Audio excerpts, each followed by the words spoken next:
Radhe Radhe everyone.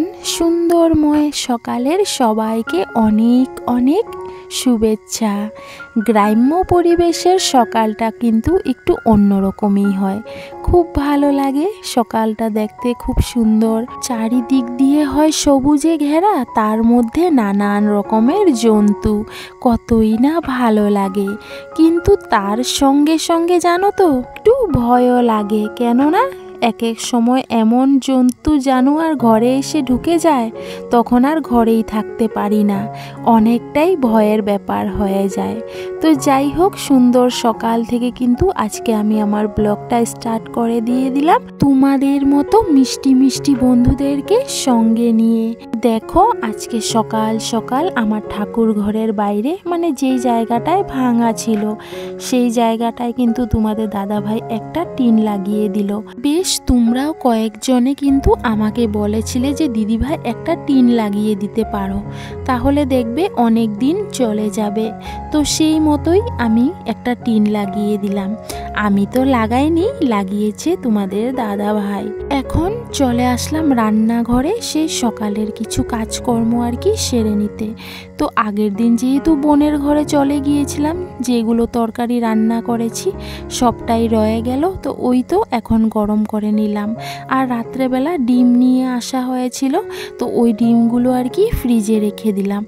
এই দিকে দেখো, আমার ফ্রিজের উপর রাত্রেবেলা একটু হাওয়া দিয়েছিল, দেখো কতগুলো কাঁঠাল পাতা জমে গেছে, তো সব কয়টাই উঠিয়ে আর কি ফেলে দিলাম। আগের দিনের তরকারি থাকার জন্য আজকে আর সকালবেলা তেমন রান্না বাড়ার আমার ঝামেলা ছিল না। তো ওই যে তরকারিগুলো গরম করলাম, তোমাদের দাদাভাই খেয়ে নিল আর টিফিনও নিয়ে বেরিয়ে পড়লো কাজে। দুপুরের রান্নাটা না হয় আস্তে ধীরে করব। তো আমি আজকে অনেক সকালবেলায় সেই 9:30টার মধ্যেই স্নান করে সোজা চলে আসলাম ঠাকুর ঘরে। এই তো দেখো, সুন্দর করে ঠাকুর পুজো দিয়ে দিলাম। মনটা যেমন আমার একদম হালকা হয়ে গেল, কেননা বেশ কয়েকদিন ধরে অনেকটাই দেরি হয়ে যায় ঠাকুর পুজো দিতে। এইদিকে ঠাকুর ঘরেও কিন্তু অনেক কাজ আছে, আর একা হাতে করি তো তার জন্যই সময়ের সঙ্গে সঙ্গে তাল মিলিয়ে করে নিই, যাতে কোনোই অসুবিধা না হয়। ওই যে আগের দিন বোনের বাড়িতে চলে গিয়েছিলাম, আর এই যে বাসনপত্রগুলো বের করেছিলাম, মানে পিতলের, আর কিছু কাপড় বের করেছিলাম, সেগুলো তো ধোয়াই হয়নি। তাই ভাবলাম আজকে প্রথমত এগুলো কাজ করব, মানে ঠাকুর ঘরের সমস্ত কাজ কমপ্লিট করে আজকেই শেষ করব, এমন একটা সিদ্ধান্ত নিয়ে নিলাম মনে মনে। তো এই তো এখন কাপড়গুলো ভিজিয়ে নিচ্ছি। কিন্তু বলে না, তুমি ভাববে একটা কিন্তু হবে আরেকটা। সেটা কেন, ব্লগটা তোমরা কন্টিনিউ থাকলে অবশ্যই বুঝতে পারবে। এদিকে ডুগ্গু সোনা চলে গেছে কিন্তু টিউশনিতে, সময় এখন বাজে 10:30।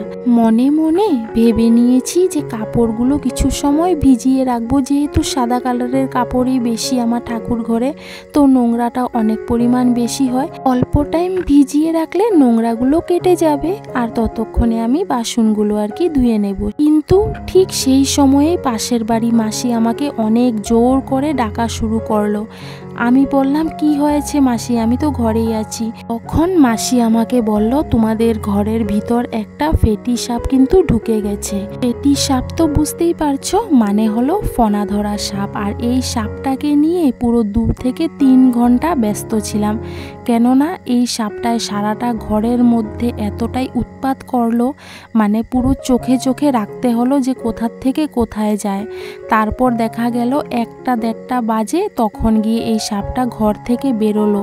তাও কি অনেক কষ্ট করে, অনেক ফেনাইল দিলাম, শুকনা মরিচ পুড়িয়ে দিলাম, মানে অনেক কষ্ট করে বের করলাম। কেননা নিজের জন্য তো একটুও চিন্তা করি না, কিন্তু ছেলেটার কথা ভাবি।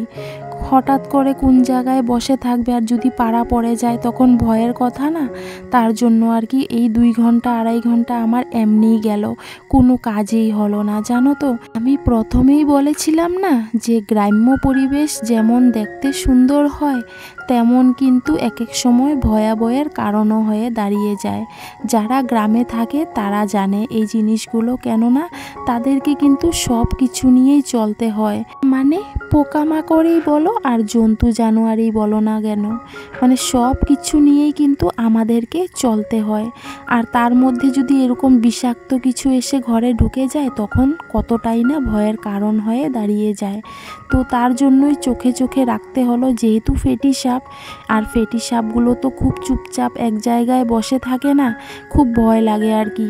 আসলেতে গ্রাম্য পরিবেশে থাকলে না আমাদেরকে ভালো খারাপ সবটা নিয়েই চলতে হয়। সাপটা বের হতে হতে যেহেতু অনেকটাই সময় চলে গিয়েছিল, প্রায় 2.5 ঘন্টার মতো, ততক্ষণ আমি ঘরের কোনো কাজই করতে পারিনি, কেননা মনের মধ্যে তো একটা ভয় ছিল। সাপটা বেরিয়ে যাওয়ার পর আমি প্রথমত ঠাকুর ঘরের কাপড়গুলো আর কি ধুয়ে মেলে দিলাম। মেলে দিয়ে আমি চট করে চলে গেলাম রান্নাঘরে, গিয়ে ভাত আর ডিম চচ্চড়ি বানিয়ে নিলাম, কেননা ডুগ্গু সোনাও টিউশন থেকে এখন চলে আসবে, আর আসলেই তো বলবে মা ক্ষুধা পেয়ে গেছে। তো আমি ওই যে রান্নাটা কমপ্লিট করে আবারও কাপড়টা ছেড়ে, যেহেতু ডিম রান্না করেছি ভালো লাগে না না সেই কাপড় পরে আবারও ঠাকুর ঘরে আসতে, তো নাইটিটা ছেড়ে ওই তো আবারও চলে আসলাম ঠাকুর ঘরে ঠাকুর ঘরের কাজগুলো কমপ্লিট করতে। আমার কিন্তু অনেক আগেই ঠাকুর ঘরের কাজ কমপ্লিট হয়ে যেত যদি সাপটা ঘরে না ঢুকতো, কিন্তু দেখো যেমন ভেবেছি তেমনটা তো হয়নি, উল্টা হয়ে গেছে পুরোপুরি, তাই না? তো দেখো যতক্ষণে আমি রান্না করতেছিলাম না ততক্ষণে কিন্তু ঠাকুর ঘরের কাপড়গুলো শুকিয়ে গেল, কেননা রৌদ্রটা ছিল পুরো কড়া। তো কাপড়গুলো শুকিয়ে যাওয়াতে কিন্তু আমার অনেকটাই ভালো হয়ে গেল। ওই তো এনে সুন্দর করে গুছিয়ে রেখে দিলাম, বাস কাপড়ের কাজও কমপ্লিট। আর এইদিকে পর্দা একটা ছিল, অনেক আগেই খুলেছিলাম কিন্তু লাগানো হয়নি, যেহেতু বেড়াটা পুরো ভাঙা, তো আজকে ওই ঠাকুর ঘরের ভিতর পর্দাটাও লাগিয়ে দিলাম যাতে ভাঙা বেড়াটা না দেখা যায়। আর এখন এই তো নিয়ে নিচ্ছি ঠাকুরের বাসন ধোয়ার জন্য জল। একটু জলের অসুবিধা হয়ে পড়ে, কেননা এই সামনে বারান্দাতে টেনে টেনে আনতে হয় আর কি, কারণ ঠাকুর ঘরের কাজ কলের পাড়ে করতে কিন্তু একদমই মন চায় না। তো আমি সবসময় এই বারান্দাতেই ঠাকুর ঘরের সমস্ত কাজ করি, সেটা কাপড় ধোয়াই হোক চাই বাসন ধোয়াই হোক। চলো এদিকে ঠাকুর ঘরের বাসনগুলো ধুতে ধুতে আমি আগের ব্লগের 2-1টা কমেন্ট তুলে ধরি। তো প্রথম কমেন্ট করেছে সাথী দত্ত, বোনটা লিখেছে তোমার ভিডিও দেখে খুব ভালো লাগে, তুমি আমার নামটা তোমার ব্লগ ভিডিওতে নিও, আমার খুব ভালো লাগবে, আমিও আসামে থাকি। তো দেখো বোন তোমার নামটা নিয়ে নিলাম, সাথী দত্ত। তো বোন তুমি আসাম কোথায় থাকো অবশ্যই কমেন্টে জানিও। আর তোমাকে ধন্যবাদ রইল, তুমি আমার ভিডিওটা দেখেছো আর তোমার কাছে আমার ভিডিওটা ভালো লেগেছে, তো সব সময় এইভাবেই আমার তুমি পাশে থেকো। তারপর কমেন্ট করেছে ঋষিকা দাস, আমিও সেম তোমার মতো দিভাই বাজার করতে পারি না, আমার হাজব্যান্ড করে দেয়, মুদিখানা বাজার করতে পারি কিন্তু কাঁচা বাজার পারি না গো। তাই নাকি বোন? যাই হোক তুমিও তাহলে আমার দলেই আছো, হলেও তুমি তো মুদিখানার বাজার করতে পারো, আমি তো সেটাও পারি না গো। খুব ভালো লাগলো বোন তোমার কমেন্টটা, সবসময় এইভাবেই আমার পাশে থেকো কিন্তু। তারপর কমেন্ট করেছে চন্দ্র সাহা, বোনটা লিখেছে বনু তোমার ব্লগের অপেক্ষায় থাকি রোজ, ডুগ্গু সোনা ভারী মিষ্টি ছেলে, সব হবে, এমনকি খুব ভালো হবে, যে দুর্দিনে হাজবেন্ডের পাশে থাকে ঠাকুর তাকে ঠিক দেখে রাখবে। একদম ঠিক বলেছ বোন, অসংখ্য ধন্যবাদ এত মিষ্টি একটা কমেন্ট করার জন্য, অসংখ্য অসংখ্য ধন্যবাদ। তোমরা সবাই যে প্রতিনিয়ত আমাকে এত পরিমাণ ভালোবাসা দাও না, সেটার সঙ্গে পৃথিবীর কোনো কিছুরই তুলনা হয় না, তাই না বলো? কারণ ভালোবাসাও কিন্তু সবাই পায় না। তো যাই হোক, তো বেশ কয়েকটা বোনই আমাকে কমেন্ট করেছে, সবার কমেন্ট আর আমি তুলে ধরলাম না, কেননা একটা ব্লগে যে সবার কমেন্ট তুলে ধরতে পারবো সেটা একদম হবে না, বুঝতে পারলে তো? তো আমি অবশ্যই নেক্সট ব্লগে আবারও চেষ্টা করব কিছু কমেন্ট তুলে ধরার। তো আজকের ভিডিওটা কিন্তু খুব বেশি লম্বা করছি না, এখান পর্যন্তই রেখে দেব।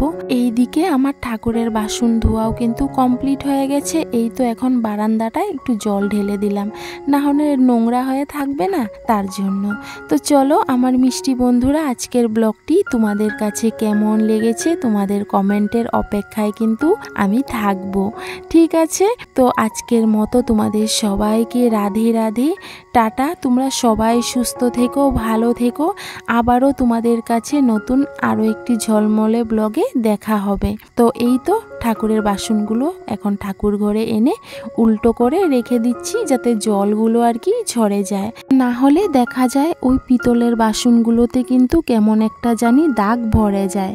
তো এখন উল্টো করে রেখে দিলে আর কি সন্ধ্যার পর্যন্ত শুকিয়েই যাবে। এদিকে সময় হয়ে গেছে 3টা, আমারও প্রচুর পরিমাণে ক্ষুধা লেগে গেছে, এখন গিয়ে খেয়ে নেব। তো চলো সবাইকে টাটা।